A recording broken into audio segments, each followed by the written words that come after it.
माता जी, दंडवत प्रणाम। सबको दंडवत प्रणाम। भजन सेवा।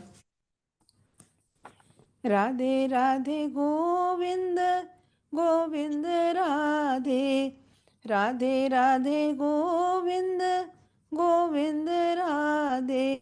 गोविंद बोलो हरि गोपाल बोलो, गोविंद बोलो हरि गोपाल बोलो, गोविंद बोलो हरि गोपाल बोलो, गोविंद बोलो हरि गोपाल बोलो। राधा रमण हरि गोविंद बोलो, राधा रमण हरि गोविंद बोलो।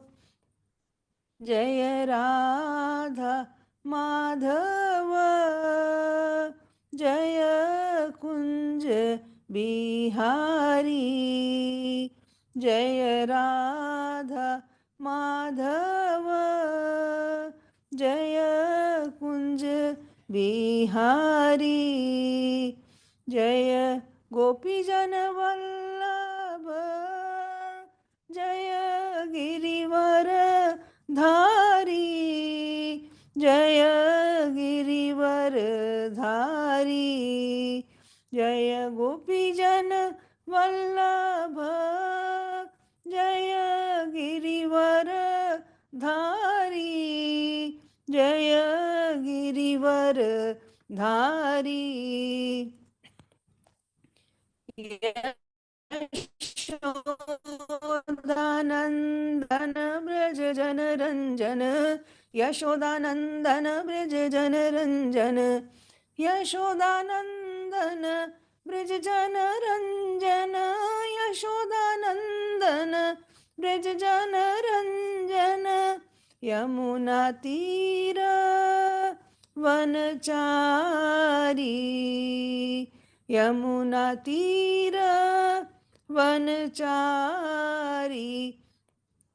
जय राधा माधव, जय कुंज बिहारी। हरे कृष्णा कृष्णा कृष्णा हरे हरे, हरे राम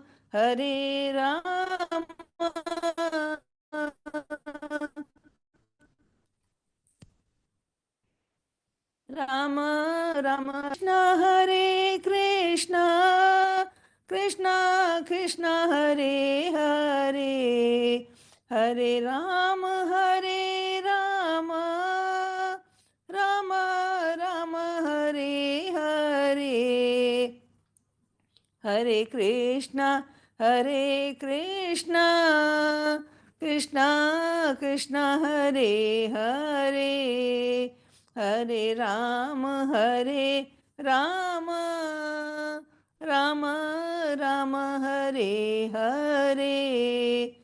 जय राधा माधव, जय कुंज बिहारी। हरे कृष्णा। सबको दंडवत प्रणाम। Thank you so much for सेवा।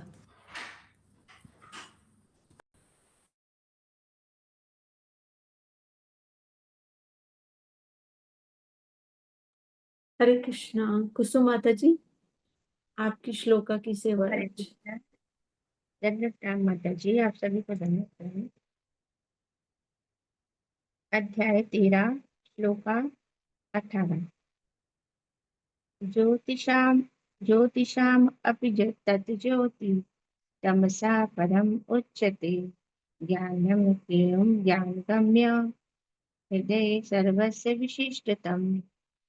वे समस्त प्रकाशमान वस्तुओं के प्रकाश स्रोत हैं। वे भक्ति अंधकार से परे हैं और अगोचर हैं। वे ज्ञान है, ये हैं और ज्ञान के लक्ष्य हैं। वे सबके हृदय में स्थित हैं। हरे कृष्णा। दंडवत प्रणाम। हरे कृष्णा माता जी, सबको दंडवत प्रणाम। प्रेयर्स। ओम नमो भगवते वासुदेवाय, ॐ नमो भगवते वासुदेवाय। ॐ नमो भगवते वासुदेवाय। नारायणं नमस्कृत्यं नरं चैव नरोत्तमं देवीं सरस्वतीं व्यासं ततो जयमुदीरयेत्। नष्टप्रायेषु भद्रेषु नित्यं भगवत्सेवया भगवतुत्तम श्लोके भक्तिर्भवति नैष्टिकी। कृष्णाय वासुदेवाय देवकी नंदनाय च नंदगोपकुमाराय गोविंदाय नमो नमः। हरे कृष्णा। थैंक यू माता जी फॉर सेवा। आप सबको थैंक यू। हरे कृष्ण। हरे कृष्णा। दंडवत प्रणाम राधा माता जी, दंड प्रणाम आप सबको। हरे कृष्णा। हरे कृष्णा माता जी, दंडवत प्रणाम। हरे कृष्णा, आप सबको दंडवत प्रणाम। हम 7th चैप्टर के साथ कंटिन्यू करेंगे। यहाँ पे हमने जो टाइटल है वो है कि द्रोणाचार्य के जो पुत्र थे अश्वत्थामा, उनको किस प्रकार दंडित किया गया। और लेकिन उस स्टोरी की शुरुआत होने से पहले जो पहले के करीब 12 वर्सेस हैं, वो ये बता रहे हैं कि व्यासदेव ने नारद मुनि से बात करने के बाद कैसे भागवतम लिखी और भागवतम लिखने के लिए उनकी क्या इंस्पिरेशन थी। और कल हमने ये बात करी थी कि अ, जब वहाँ से नारद मुनि चले गए तो व्यासदेव ने अ, अपनी मेडिटेशन में देखा कि श्री कृष्ण हैं और उनके नियंत्रण में माया है, उनके कंट्रोल में माया शक्ति है। और इस शक्ति की वजह से जो आत्मा होती है, जो जीव आत्मा होती है, वो वैसे तो प्रकृति के 3 गुणों से ऊपर होती है, लेकिन वो इन अ, अपने शरीर से जब आइडेंटिफ़ाई करती है, अपने माइंड से आइडेंटिफ़ाई करती है, तो वो इन भौतिक जो ये 3 गुण हैं, उनके कंट्रोल में आ जाती है और इस प्रकार वो कर्म बंधन में फँस जाती है। हम 6th श्लोक से स्टार्ट करेंगे। अनर्थोपशमं साक्षात् भक्तियोगम् अधोक्षजे लोकस्याजानतो विद्वांस चक्रे सात्वता संहितम्। अनर्थोपशमं साक्षात् भक्तियोगम् अधोक्षजे लोकस्याजानतो विद्वांस चक्रे सात्वता संहितम्। हरे कृष्णा। जीव के भौतिक कष्ट जो उसके प्रति अनावश्यक हैं, भक्ति योग द्वारा प्रत्यक्ष रूप से शांत किए जा सकते हैं, किंतु अधिकांश मनुष्य इसे नहीं जानते। इसलिए विद्वान श्रील व्यास देव ने इस वैदिक साहित्य का संकलन किया है, जिसका संबंध परम सत्य से है। थैंक यू माता जी। तो यहाँ पे वो हमें बता रहे हैं कि जैसे हमने पिछले श्लोक में देखा था कि जो 3 गुण हैं, उससे जब हम उनके कंट्रोल में आ जाते हैं, तो फिर हम कर्म बंधन में आ जाते हैं, फिर हम कार्मिक रिएक्शंस की साइकिल में आ जाते हैं। लेकिन ये हमें यहाँ पे एक बेसिस बताया जा रहा है कि जो भागवतम हमें क्या शिक्षा दे रही है कि बहुत सारे लोगों को ये पता ही नहीं है कि जो ये 3 गुण हैं प्रकृति के, उनसे हमारा कोई लेना-देना नहीं है और उनका जो इफ़ेक्ट है हमारे ऊपर, वो हम भक्ति से जुड़ने के बाद बिल्कुल ख़त्म कर सकते हैं। और क्योंकि ये ज्ञान आप ज़्यादातर लोगों को नहीं है, इसलिए व्यासदेव ने श्रीमद् भागवतम लिखी, क्योंकि उसका जो पूरा बेसिस है, वो क्या है? श्री कृष्ण से कैसे जुड़ा जुड़ा जा सकता है। श्री कृष्ण की ही ये ग्रंथ रूप है और जब भी हम श्रीमद् भागवत पढ़ते हैं, तो हम श्री कृष्ण से डायरेक्टली इंटरैक्ट करते हैं और अ, इसमें हमें भगवान की शक्तियों के बारे में इसलिए बताया जाता है। भगवान की जो हम शक्ति सुनते हैं कि एक उनकी लादिनी शक्ति है, एक बहिरंगा शक्ति है और कैसे एक तटस्थ शक्ति है। वो सब जानने की आवश्यकता क्यों है? क्योंकि तब हमें ये ज्ञान हो जाता है कि हमारी पोज़ीशन क्या है। जब तक हमें यही नहीं पता होगा कि फर्स्ट ऑफ ऑल कि हम हैं कौन? हम आत्मा हैं, हमारी पोज़ीशन क्या है? हम तटस्थ शक्ति हैं भगवान की। तो हमारे पास चॉइस होती है कि हम माया से आकर्षित हों या फिर दैवी प्रकृति से आकर्षित हों। और इसीलिए भागवतम हमारी को सबसे बड़े क्या ज्ञान देती है कि भगवान कौन है, हम कौन हैं, हमारी पोजीशन क्या है और हम भगवान से कैसे कनेक्ट कर सकते हैं।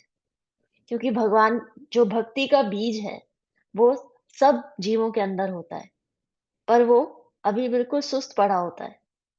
पर जब तक भगवान के किसी भक्त की, गुरु की या फिर ग्रंथ की हमें दृष्टि नहीं मिलती, तब तक हम भगवान से जुड़ नहीं पाते। तब तक वो जो भक्ति का बीज है, वो सुस्त ही पड़ा रहता है।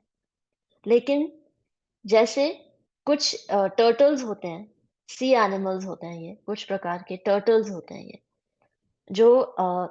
जो महासागर होता है, उसके फ्लोर पे रहते हैं ये। और इनकी जो लाइफ स्पैन होती है, इनकी लाइफ साइकिल जो होती है, बहुत लंबी होती है। कुछ ऐसी टर्टल्स होते हैं जो जिनकी लाइफ स्पैन 800-900 साल की होती है। और कभी ऐसा होता है कि अ, जो महासागर का फ्लोर है, वहाँ से कभी ऐसा होता है, बहुत रेयरली ऐसा होता है कि वो 800-900 साल में से एक बार महासागर की सरफेस पे आते हैं, महासागर के एकदम ऊपर आ जाते हैं, 800-900 साल में एक बार। उतने में एक इंसान 8-9 जन्म ले चुका होता है। तो एक्चुअली में भक्ति का हमारे जीवन में आना कोई साधारण बात नहीं है। वो उसी प्रकार है जैसे 800-900 साल में एक बार वो जीव महासागर के ऊपर आता है। तो इसी प्रकार हम भक्ति को लाइटली नहीं लेते, क्योंकि जो भक्ति का बीज है, अगर वो सुस्त ही पड़ा रह गया, तो फिर हमें आत्मज्ञान नहीं होगा। और जिसको आत्मज्ञान नहीं होता, वो ही भौतिक शरीर से और इन प्रकृति के 3 गुणों से अट्रैक्ट होता है, आकर्षित होता है। और इसलिए जब तक वो इन गुणों से आकर्षित होता रहता है, तब तक वो कर्म बंधन में बनता रहता है। फिर उसकी वही परिस्थिति हो जाती है कि आज 8, 9, 10 पता नहीं कितने करोड़ जन्मों में शायद उसको ये अ, उपलब्धि हो कि गुरु, ग्रंथ, साधु किसी का सानिध्य मिले और श्री कृष्ण के बारे में उसे ज्ञान मिल सके। तो यहाँ पे वो इसीलिए बता रहे हैं कि भागवतम इसीलिए लिखी गई कि हमें ये पता चल जाए, जो कि ज्ञान ज्यादातर लोगों को नहीं है, कि हम इन 3 गुणों के नीचे नहीं हैं, लेकिन हम हो जाते हैं क्योंकि हमारा ज्ञान अधूरा है। हम भगवान से जब जुड़ जाएंगे और हमारा ज्ञान संपूर्ण हो जाएगा, हमारी पोजीशन जो है हमें वो पता चल जाएगी, तो हम अपने आप प्रकृति के 3 गुणों के साथ खेलेंगे नहीं। हम खेलते हैं तो हम फंस जाते हैं। नेक्स्ट 7th श्लोक। यस्यां वै श्रूयमाणायां कृष्णे परमपुरुषे भक्तिरुत्पद्यते पुंसा शोकमोहभयापहा। यस्यां वै श्रूयमाणायां कृष्णे परमपुरुषे भक्तिरुत्पद्यते पुंसा शोकमोहभयापहा।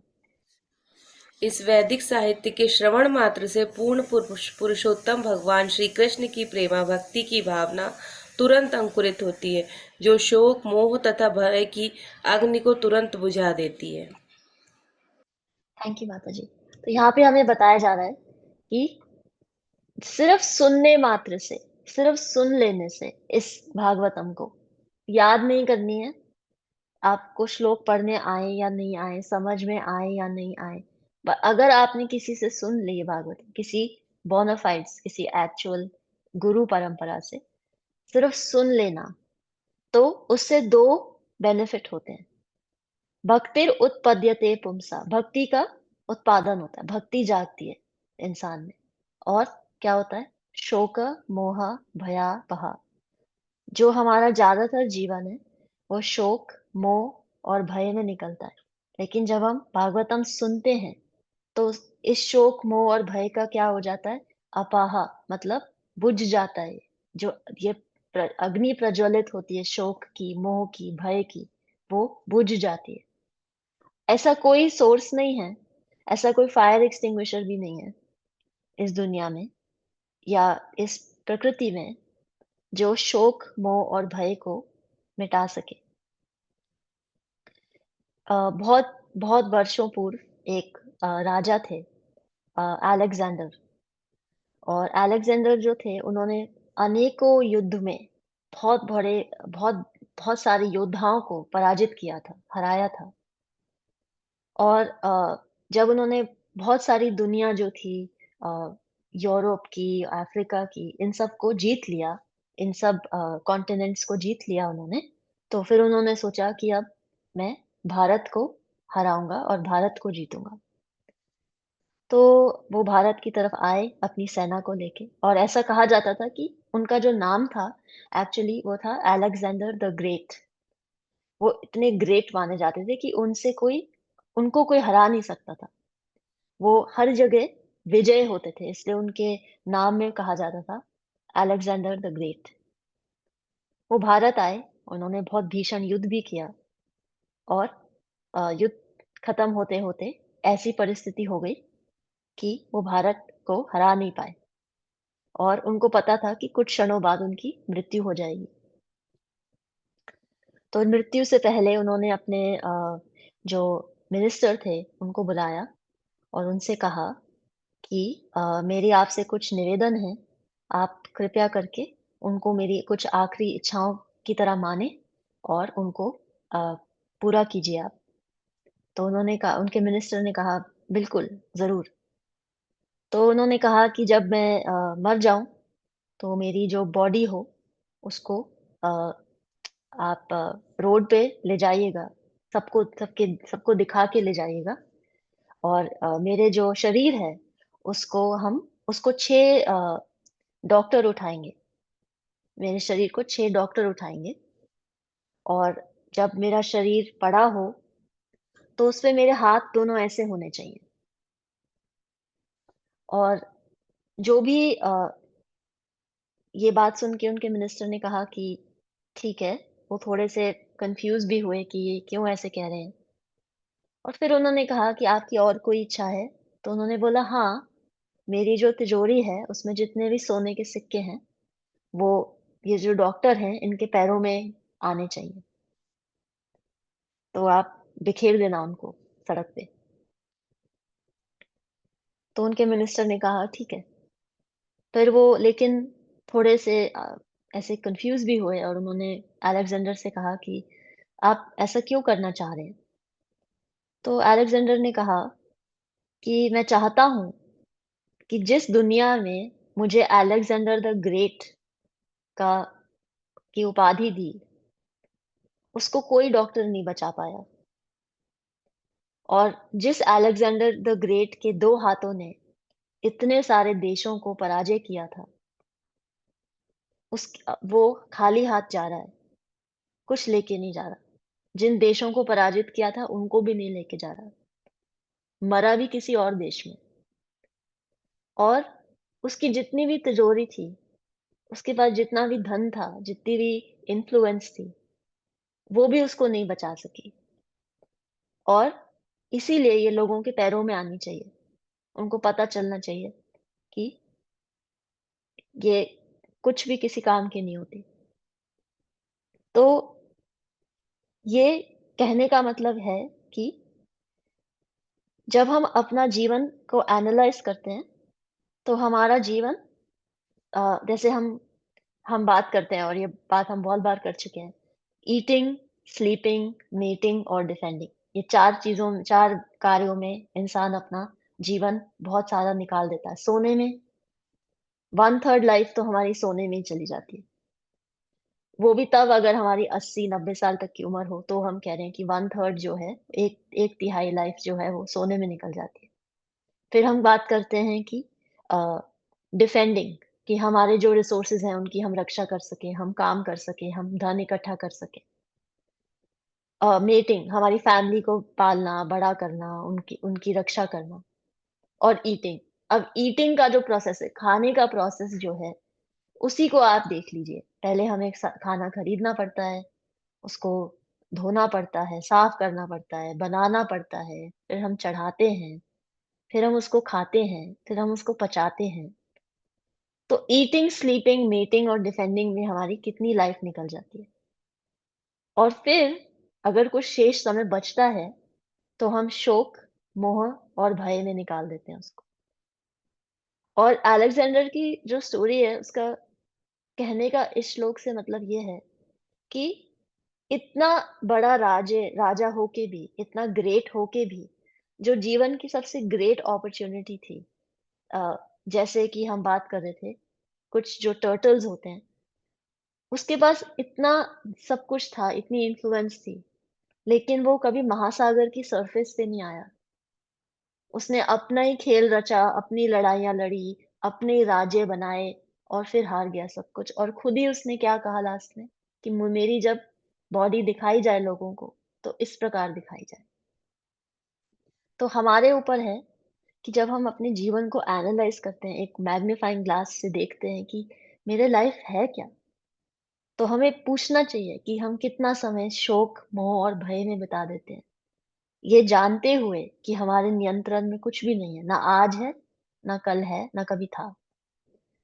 और इसीलिए हमें कहा जा रहा है कि सत्य से जुड़ो। सच्चिदानंद रूप है हमारी आत्मा का, पर हम उसको नकारते रहते हैं। हम सोचते रहते हैं हम ये शरीर हैं, इस शरीर से जो हमारी उपलब्धियां हैं हम वो हैं, हमारे को जो भी उपलब्धियां, हमारे को जो भी प्रॉपर्टी हासिल हुई है हम वो हैं, हम कुछ भी नहीं है। हम खाली हाथ आते हैं और खाली हाथ चले जाते हैं। तो भागवतम सुनने का मतलब यही है, बारी बारी ये रियलाइज करना, ये रिकॉग्नाइज करना कि बहुत छोटी जीवन है, ये बहुत छोटा जीवन है, और उसमें हम कितने सारे जीवन को शोक, मोह और भय में बिता देते हैं। और एक जैसे डेजर्ट में दूर पानी दिखाई देता है, उसके पीछे भागते रहते हैं कि कभी ना कभी तो वो पानी मिल ही जाएगा हमें, पर वो मिलता नहीं है। तो इसको क्या कहते हैं? भौतिक जगत का जो डिजीज है, भौतिक जगत की जो भौतिक जगत की बीमारी जो है, वो हम उस सब से ग्रस्त हैं, हमें लगी हुई है। भक्ति क्या है? जैसे एक तरह का रिहैबिलिटेशन सेंटर है। हमें हमें याद दिलाया जा रहा है, हमें बताया जा रहा है कि दूर जाके कोई पानी नहीं है। आप किसी अ, बीमारी से ग्रस्त हो, हमें भक्ति याद दिला रही है आप किस बीमारी से ग्रस्त हो। ऐसा कोई यूनिवर्सिटी नहीं है, ऐसी कोई लिटरेचर नहीं है दुनिया की जो भौतिक कार्यकलापों की बात करती है, जो हमें ये भी बता सके कि हम बीमार हैं। कोई भी नहीं बताता हमें बीमार है, बल्कि हमें क्या बताते हैं, आप ये करोगे तो आपको ये मिलेगा, फिर ये मिलेगा तो फिर आप ये करोगे, फिर वो करोगे तो फिर आपको ये मिल जाएगा। वो हमें सपने दिखाती है कि आपको कभी ना कभी तो वो पानी मिल ही जाएगा, पर मिलता नहीं है। तो इसी प्रकार जो व्यासदेव हैं, जब उन्होंने भगवान के ऊपर मेडिटेशन करी और उनको भगवान के दर्शन हुए, माया के दर्शन हुए, तो उनको समझ में आ गया कि इस जब तक कोई आत्मा अपने परमात्मा से नहीं जुड़ती, तब तक उसे वो मोह भंग रहती है, मोह में लगी रहती है, और उस मोह में लग लग के वो अपनी युद्ध लड़ती रहती है, अपनी कहानी बनाती रहती है। लेकिन उस कहानी का हीरो भी वही है और विलेन भी वही है।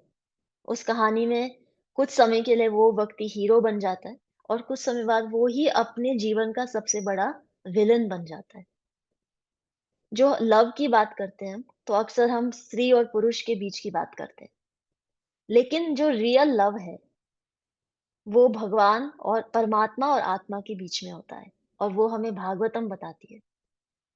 क्योंकि जब हमें बताया जाता है रक्षिषति विश्वासो, कि भगवान कृष्ण ही केवल आपके रक्षक हैं, एक पॉइंट के बाद हमें ये समझ जाना चाहिए कि कोई और रक्षक नहीं है हमारा। सभी दुखी हैं। आप किसी से अपनी प्रॉब्लम लेके जाओगे, तो वो क्या कोई कम दुखी है या उसके जीवन में कोई प्रॉब्लम नहीं है? सबकी अपनी सॉब स्टोरी है। सब किसी ना किसी वजह से दुखी हैं, परेशान हैं। वो आपकी कितनी मदद कर देंगे? और क्या इंडिकेशन है कि वो आपकी मदद करेंगे, तो उसमें उनका कोई स्वार्थ नहीं होगा? केवल भगवान ऐसे हैं जो आपकी मदद भी करेंगे, जिसमें उनका कोई स्वार्थ भी नहीं है, और आपको ही निखारेंगे आपकी मदद करके, और आपकी निखार देख के उनकी प्रसन्नता होगी। उनका गोल ही यही है कि तुम मेरी तरफ मुड़ो, मेरा फ़ोन उठाओ। जैसे पुराने ज़माने में हम पिक्चरों में देखते थे कि अ, हीरोइन ऐसे फ़ोन के पास बैठी होती थी कि कब फ़ोन आएगा, कब फ़ोन आएगा, कब फ़ोन आएगा। वैसे भगवान बैठे हुए हैं फ़ोन के पास कि आप कब फ़ोन करोगे? कब अपना स्मार्टफ़ोन उठा के स्मार्ट पर्सन बनोगे? अगर आप स्मार्टफोन को अपनी भौतिक कार्यकलापों में, शोक मोह भय में और उनसे ऊपर उठने की रील्स देखने में व्यतीत कर दोगे, तो बेचारा जो हीरो है, वो हमारे फ़ोन का इंतज़ार ही करता रह जाएगा। उसको पता ही नहीं चलेगा कि मैं क्या करूँ? मैं क्या करूँ कि इसको मैं आकर्षित कर सकूँ? और इसीलिए हम जैसे जीव जो हैं, जो भौतिक कार्यकलापों में लगे हुए हैं, उन लोगों के लिए भागवतम लिखी गई है और उन लोगों के लिए ही श्रील व्यासदेव ने लिखी और कहा कि सिर्फ़ सुनने मात्र से, सिर्फ़ इसके मैसेज को सुन लेने से आपको रियलाइज़ हो जाएगा कि आपकी पोज़ीशन क्या है और उस पोज़ीशन को जानते हुए आपको समझ में आ जाएगा कि आपके पास चॉइस है कि आपको शोक मोह भय की जीवन जीना है या श्री कृष्ण को अपना जीवन अर्पित करके उनकी उनकी एम्पावरमेंट से आपको एक निखारा हुआ जीवन चाहिए। तो यहाँ पे हमें ये बता रही है ये श्लोक। तो हम 8वें श्लोक पे जाएंगे। सम संहितां भागवतीं कृत्वानुक्रम्य चात्मजम् शुकम् अध्यापयाम आसा निवृत्ति निरतं मुनिः। सा संहितां भागवतीं कृत्वानुक्रम्य चात्मजम् शुकम् अध्यापयाम आशा निवृत्ति निरतां मुनिः। श्रीमद् भागवतम का संकलन कर लेने तथा उसे संशोधित कर देने के पश्चात श्रील व्यासदेव ने इसे अपने पुत्र श्रील सुखदेव गोस्वामी को सिखाया, जो पूर्व से ही आत्म साक्षात्कार में निरत थे। थैंक यू माता जी। तो श्रीमद् भागवतम का गोल क्या है? हमें सेल्फ रियलाइजेशन देना, हमें आत्म साक्षात्कार देना। और श्रीमद् भागवतम इस गोल से ही बनाई गई, लिखी गई कि लोगों को ये ज्ञान हो सके कि हम हैं कौन। जब तक हम ये प्रश्न नहीं पूछते हम हैं कौन, मैं हूं कौन, तब तक हम भौतिक कार्यकलापों में लग के प्रकृति के 3 गुणों में नाचते हुए रहते। पर यहाँ कहा जा रहा है कि जो व्यासदेव हैं, उन्होंने जब श्रीमद् भागवतम लिख दी, उन्होंने फिर अपने पुत्र जो हैं शुकदेव गोस्वामी, इनको सूत गोस्वामी से कंफ्यूज नहीं करना, शुकदेव गोस्वामी को पढ़ाई। शुकदेव गोस्वामी के बारे में हमने थोड़ा सा पहले बात करी थी कि वो मुनि हैं, वो मौनी माने गए। वो जब पैदा हुए तो वो ऑलरेडी इतने डिटैच्ड थे। हमने बात करी थी कि जब वो एक नदी के तट से जा रहे थे तो वहां जो औरतें नहा रही थी, उन्होंने अपना शरीर नहीं ढका उनको देख के, क्योंकि उनको दिख गया कि इस इंसान की दृष्टि में कोई भेद नहीं है स्त्री और पुरुष में। इतने वो मौनी थे, इतना वो इस दुनिया को रियलाइज कर चुके थे और उससे ऊपर थे, और वो 12 महाजनों में से एक महाजन भी है। तो शुकदेव गोस्वामी को फिर उन्होंने भागवतम सुनाई और उसके बाद अ, ऐसे कहा जाता है कि महाराज परीक्षित को फिर शुकदेव गोस्वामी ने भागवतम सुनाई। अ, और महाराज परीक्षित को जहाँ सुनाई गई थी, वहां पे सूत गोस्वामी भी थे और उन्होंने जब सुनी तो उन्होंने आके फिर शौनक आदि ऋषि को सुनाई, जब शौनक आदि ऋषियों ने 6 प्रश्न किए थे शुरू में जब हमने बात करी थी।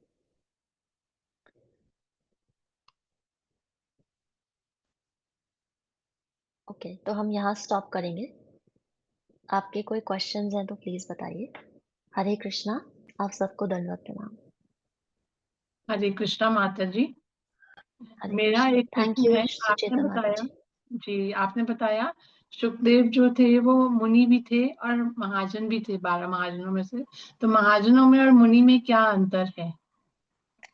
थैंक यू माता जी। मुनि का मतलब वो, मैं सिर्फ एक साधु की रेफरेंस नहीं दे रही। मौनी थे मतलब वो सेल्फ रियलाइज थे, उनको वो ब्रह्मन में इंटरेस्टेड थे। उनको भगवान का इतना, उनको भगवान से हम नेक्स्ट वर्स में पढ़ेंगे, वो पूछेंगे कि जो ऑलरेडी सेल्फ रियलाइज थे, जो ऑलरेडी आत्म साक्षात्कार थे, उनको फिर भागवतम सुनाने की क्या आवश्यकता हुई? जब आत्म साक्षात्कार ही गोल है भागवत का, तो एक ऑलरेडी आत्म साक्षात्कार व्यक्ति को भागवतम व्यासदेव ने क्यों सुनाई? तो इसके बारे में हम कल चर्चा करेंगे।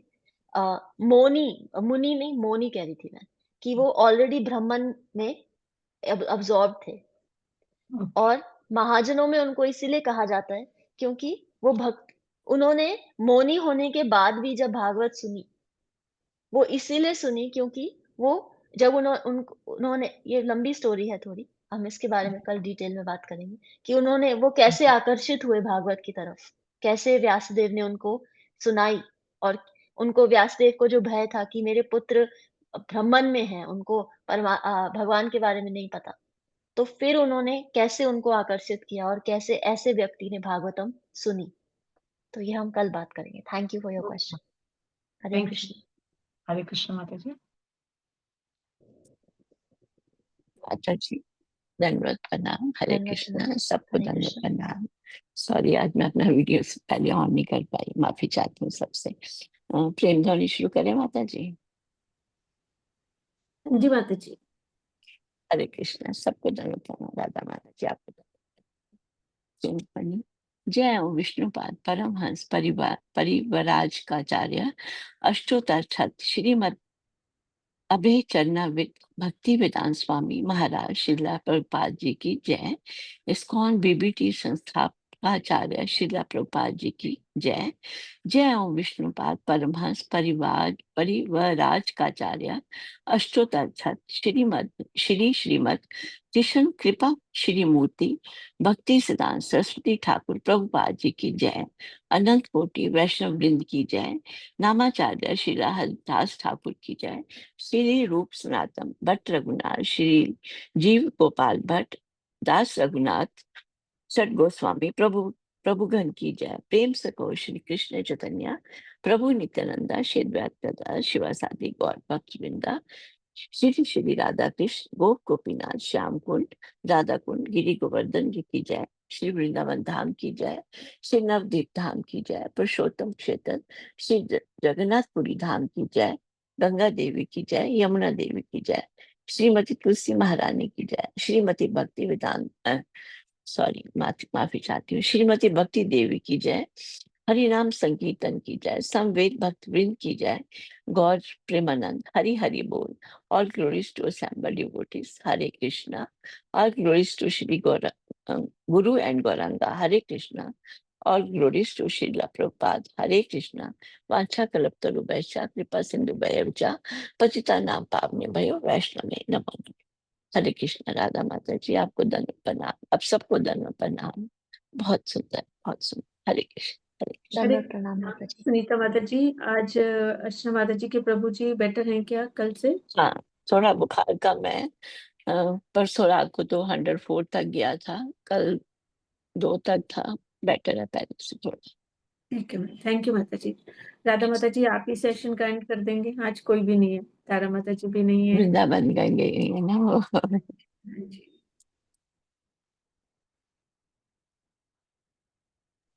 Okay, thank you.